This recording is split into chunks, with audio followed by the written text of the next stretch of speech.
This is, and this may not mean much to the masses because, the world of dirt racing and Saturday night short track racing is such a small little niche, if you will. But it's a very special one to me, one that I've participated in for, well over 20 years. I've owned a track with my partner Tom Bean for 12 going on 13 years. Our track, Bubba Raceway Park, is the longest continuing, still being open, operating track in all of Florida.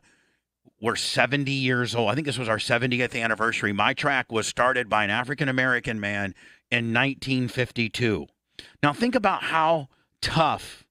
You think about how racist and racing maybe not is now, but it was tough for a black guy to be in racing back in the day, right? Oh, definitely. I mean, it was a tough deal. And so this black guy I should know my track history a little bit better than I do. He opened up what I think it was called the Ocala Speedway in 1952. So a black guy owning a racetrack in 1952, man, what a stud, huh? Yeah. Definitely. I mean, what an absolute stud. Pioneer. My track's been around since 1952. We're in the 70th year of operation.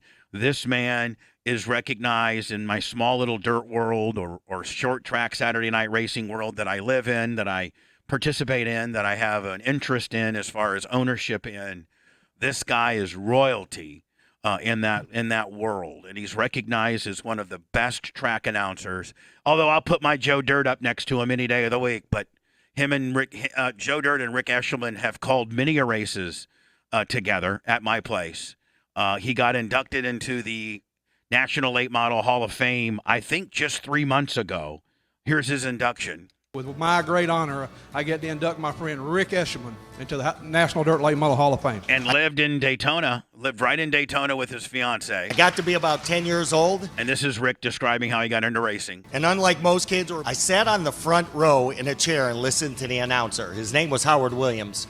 And I thought that was the greatest thing in the world. This guy was... Now, the one thing, man, is racing a car is one thing. Being on the radio is another. Being on TV is another. But even great radio guys like myself and other, Shannon Burke and other great announcers, to do play-by-play and race Saturday night short track play-by-play, I look at Joe Dirt sometimes and be like, man, I couldn't do that. I agree. I mean, and Joe Dirt's one of the best, I think. Oh, yeah. And I mean, Blitz, you're familiar with radio, and you're a co-host, and you can host a radio show. You co-host with Anna. You got your radio chops, so to speak.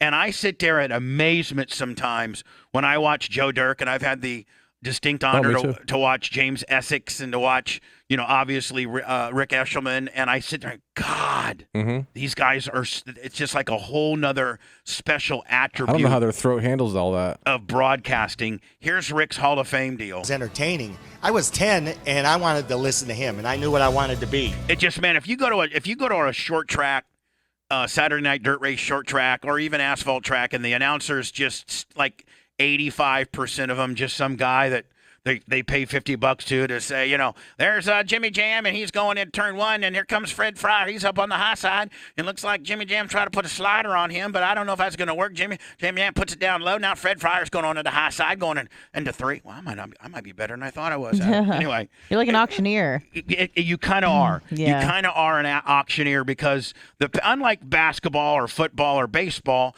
where there's a play and then there's a break in the action, right? With football, it'd be like Brady back to pass. Brady sees Fournay on the right side, swings it out to Fournay. Fournay misses a tackle. Looks like he's going 10, 15, 20. All right, 25 yards for Fournette.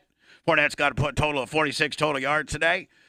Whew, then you got a little bit of a break, and you're like, okay, Tom Brady's huddling the boys back up because coming in, okay, they're walking up to center. It looks like the snap's going to go on two. But you get a little bit of a break in the action to reset. Not with dirt racing, man. It is nonstop until there's a caution. Wanting to be an announcer, the late John Markham, the president of ARCA, gave me my chance in April of '79. The announcer didn't show up for opening night. And they said, you want to try it? I said, heck yeah. I didn't say that, but I went up there and I nailed it. And from then it was like, okay, this is cool. And then Uncle Sam called me. I went into the Air Force in North Sam Druggers. Dakota and probably the reason I'm still announcing right now. That Yeah, sometimes as an announcer, you gotta dress up like Uncle Sam during Uncle Sam was night. the start. It just so happened that So anyway, this is an example, and when we lost Rick on Saturday, supposedly now Rick did this feature called "Lost and Forgotten Racetracks," and it really Saturday night short track local racing is really hurting right now. Anyway, make a long story short, one of the greatest announcers in the history of short track racing, Rick Eshelman, committed suicide at a track that's now closed. It's called Mount Vernon. It's a track in Illinois. And I think they closed down like in 12 or 13. And Rick did this series on his Facebook page called Lost and Forgotten Tracks, where he would go and find the track that used to be open and how it's all overgrown now and things like that. He used to do, while he was alive, a series on his Facebook called Lost and Forgotten Tracks, and I always watch, and it's just really sad to see all these tracks that are closing down. I mean, what's this? This is those lost and found racetracks. Oh, yeah, this is Eshelman. situation. We're here in Hinesville, Georgia, at what was the Hinesville Raceway Park, also known as L&L Dragway racetrack that shut down in 2012. The cool thing is we are standing in what is and what was the starting tower. Right here is now SRM Concrete. Thank you so much for having. All right, Blitz. So they turned this into a concrete place. This used to be the scoring tower. If you scroll down, they show Yeah, this is sad. You look at all these tracks. Mount Vernon Raceway, Mount Vernon, Illinois. By the way, this is where he killed himself. So he was driving from a race in Paducah, Kentucky. He had announced a race, I think, Friday night in Paducah, Kentucky, and he was driving to some track in Illinois, but not Mount Vernon because Mount Vernon's closed. And he killed himself At a truck stop. Oh, was it a truck stop? Yeah. Oh, I thought he drove to the track. No. Opened in 1988. Shut down in 2008 after a race car came in the grandstands right about here out of turn 4. Jesus. Killed 2 spectators. They reopened it again. It ran in 2010, and that was it. The tower remains.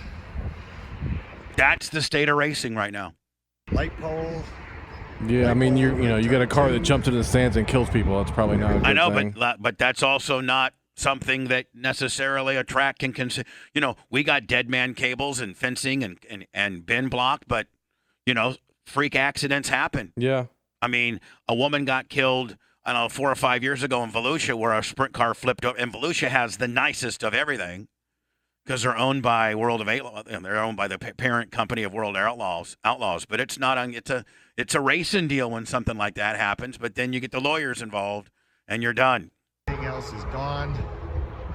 Front stretch wall still right here.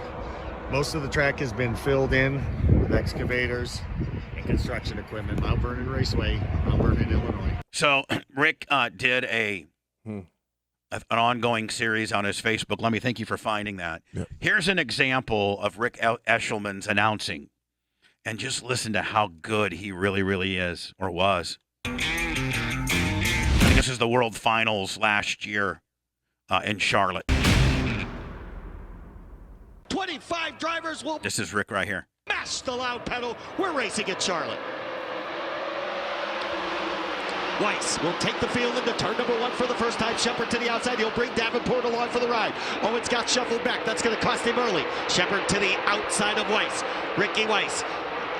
In that breast cancer awareness number 7 machine will lead lap number 1 here at Charlotte. Boy, Dan, people don't realize how hard this really is to do. It's so hard. I mean, these are 900 horsepower aluminum dirt late models that are sideways half the time. Yes. Shepard second. Davenport third. McCready is fourth. Ferguson is Barefoot? What's that? Yeah. Well, Barefoot son.